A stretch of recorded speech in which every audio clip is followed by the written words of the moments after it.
U ovom video tutorialu pokazat ćemo vam brzu i jednostavnu izradu energetske iskaznice. Ovdje je 2D podloga prizemlja i kata. Sve što trebamo napraviti je odabrati normu, jedinicu mjere, te dodijeliti karakteristike prozorima, vratima i zidovima. I naravno odrediti lokaciju građevine. Krenimo redom. Odabir norme nam omogućuje da zapravo radimo u cijeloj Europskoj uniji plus Turska i Rusija. Naravno, odabrat ćemo Hrvatsku. Nakon toga trebamo znati u kojim jedinicama je projektant arhitekture crtao, tako da možemo sada izmjeriti udaljenosti, recimo debljinu ovog zida. Vidimo da je debljina zida 25, što nam govori da su jedinice u centimetrima. Mi nadalje možemo birati da li želimo svoje vlastite mjere unositi u metrima, centimetrima ili milimetrima. Ja ću odabrati milimetre. AX3000 je sveobuhvatan program, pa u njemu možemo, osim energetske iskaznice, proračunavati i crtati kompletnu ventilaciju, kompletno grijanje, vodovod, kanalizaciju, te proračunavati rashladno opterećenje. Ono što nama za energetsku iskaznicu treba, nalazi se u ovom jednostavnom meniju. Najprije ćemo zadati lokaciju objekta i njegovu vrstu.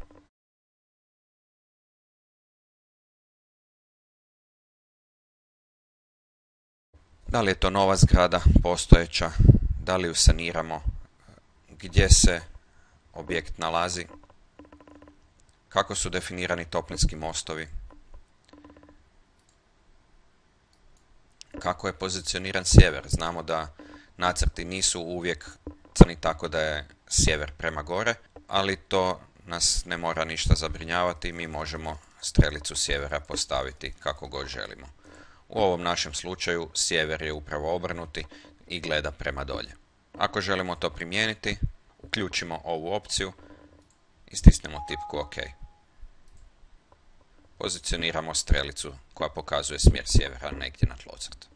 Od drugih postavki imamo podatke o objektu, adrese, tko je izradio projekt i tako dalje, i ti podaci će nam se automatski ispisivati u našem energetskom certifikatu.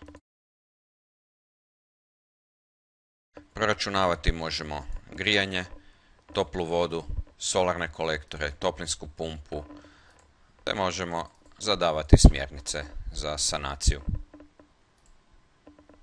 Krenimo redom. Najprije ćemo dodijeliti karakteristike prozora,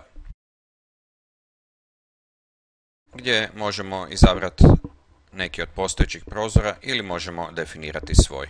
U ovom slučaju imamo prozor 85 sa 150, gdje možemo kreirati naš novi unos. P1, recimo 85 puta 150 cm. Izaberemo vrstu ostakljenja te vrstu okvira. Na taj način softver nam automatski računa U vrijednost ovog prozora, no mi možemo tu U vrijednost zadati i ručno. Softver nam dozvoljava da ovdje upisujemo onu vrijednost koju želimo. Ovdje je potrebno upisati i dimenzije prozora. U našem slučaju to je 850 puta 1500 mm, gdje softver automatski izračunava sve potrebne parametre. Detaljnije prozor možemo specificirati pritiskom na ikonu prozora, gdje možemo mijenjati broj horizontalnih odnosno vertikalnih elemenata te njihove dimenzije. Također možemo zadavati zasjenjenje od zidova lođe ili balkona iznad. Također ovdje je i davanje zasjenjenja od susjednih objekata, a možemo koristiti i neku zaštitu od sunca, pa ću ja ovdje izabrati vanjske žaluzine.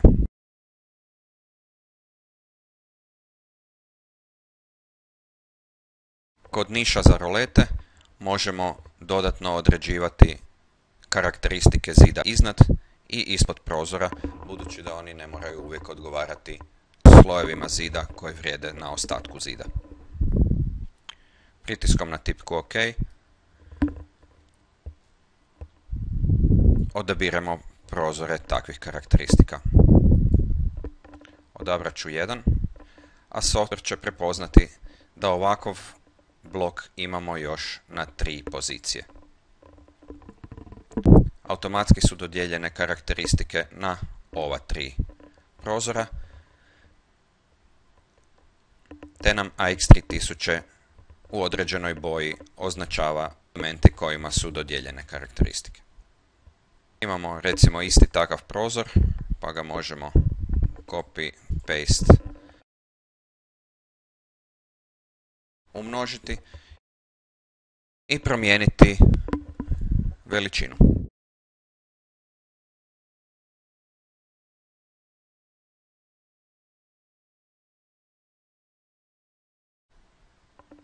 Vidimo da karakteristike ne moraju biti dodijeljene nekom bloku, one mogu biti dodijeljene i običnoj liniji ili bilo kojem drugom elementu na našem crtežu.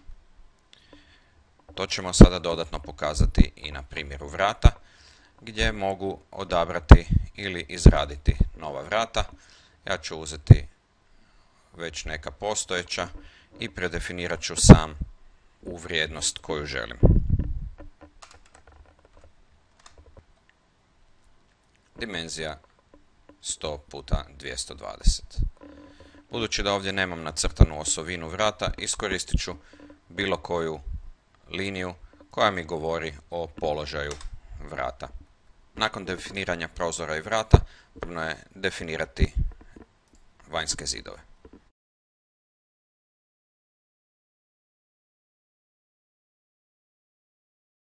Možemo birati između već postojećih zidova koje smo koristili na nekom ranijem objektu, ili možemo kreirati novi zid. Novi zid se definira tako da se zada ime i u ovom području ovdje možemo dodavati različite materijale od kojih se taj zid sastoji. Sa X3000 isporučuje se velika baza svih mogućih proizvođača sa pripadajućim materijalima. Za Hrvatsku smo napravili jedan manji podizbor te ga preveli na hrvatski jezik. Za naš primjer odabrat ću Porotrap 30.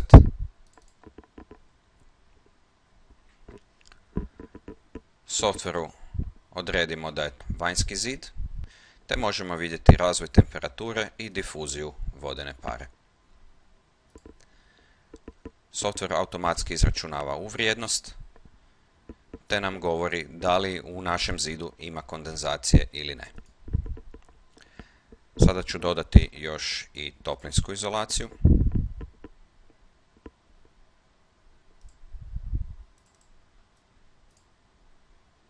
I njenu debljinu.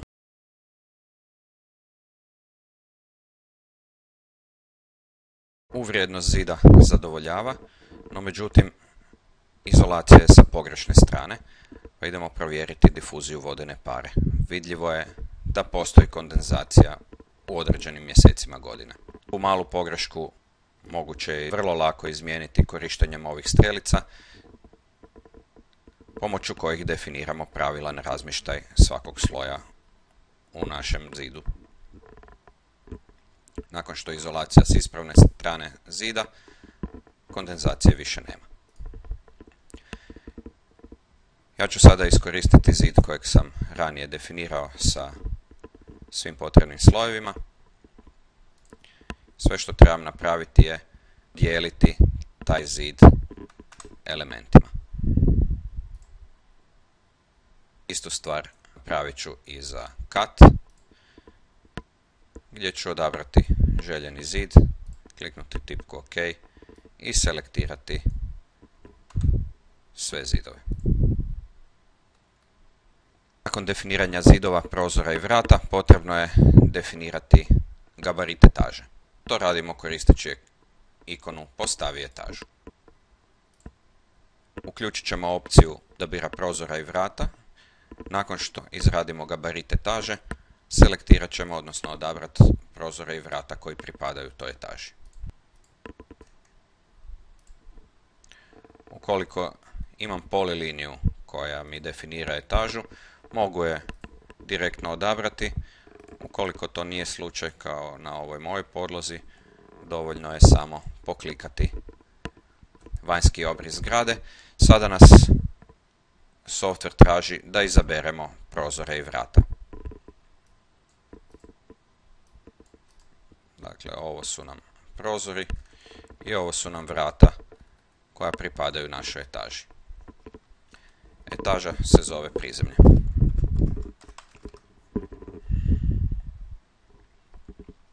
I visina je 3 metra. Moguće je čak definirati visinu parapeta. Postavljena je oznaka prizemlja gdje nam kaže da ono troši 0 vata, no to će biti automatski zamijenjeno čim izvršimo proračun. Definirat ću sada i kat.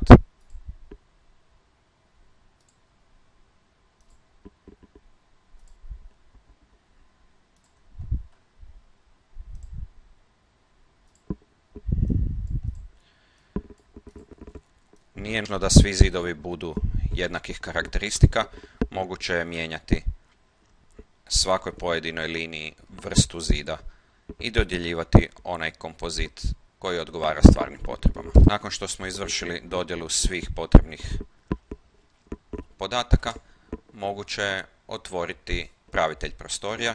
Ovdje vidimo našu kuću podijeljenu na kate prizemlje, gdje je svakom zidu dodijeljena orijentacija vrsta zida te dodijeljeni prozori i vrata ukoliko postoje.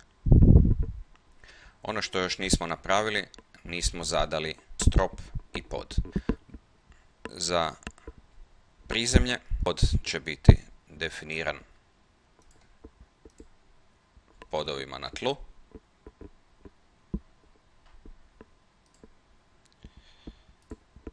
A strop će biti definiran kao unutarnji zid, s obzirom da je ovo obiteljska kuća koja ima jednaki režim u prizemlju i na katu.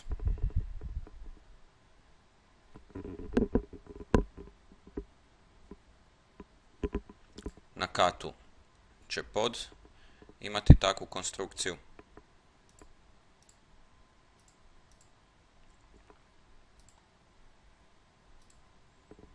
Dok će strop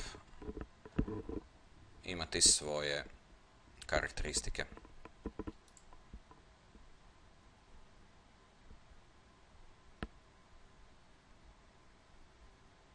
Pritiskom na tipku OK izvršava se ponovni proračun, te nam softver govori u koji energetski razred spada naša kuća.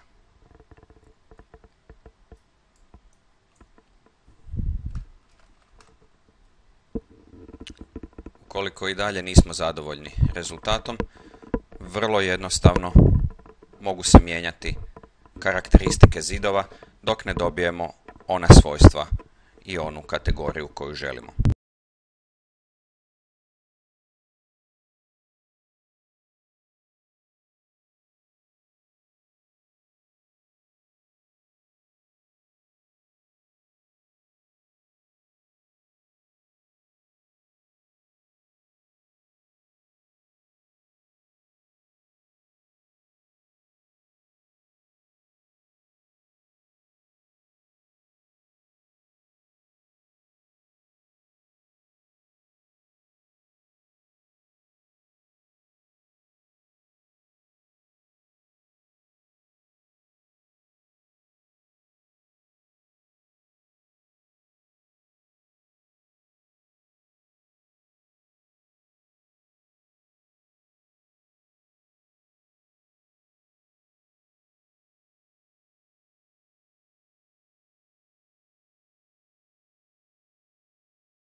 Vidimo da smo promjenom materijala postigli značajne uštede u potrošnji energije. Želimo aktualizirati sve prostore. Isto tako, sada je vrijeme da ispišemo i energetsku iskaznicu. Dovoljno je kliknuti na tipku dokaz. Odaberemo cijeli objekt. Vrši se detaljan proračun svih elemenata zgrade, te se on izbacuje u Excel datoteci, čija prva stranica je izgled certifikata.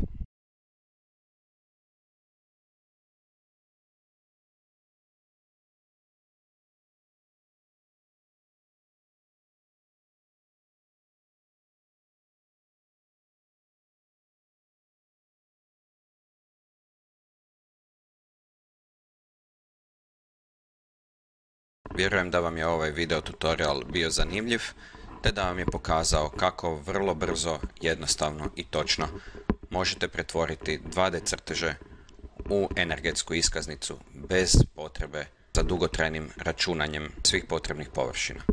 U slučaju dodatnih pitanja javite se u Baldini Studio, vrlo rado ćemo vam pružiti sve dodatne informacije. Doviđenja.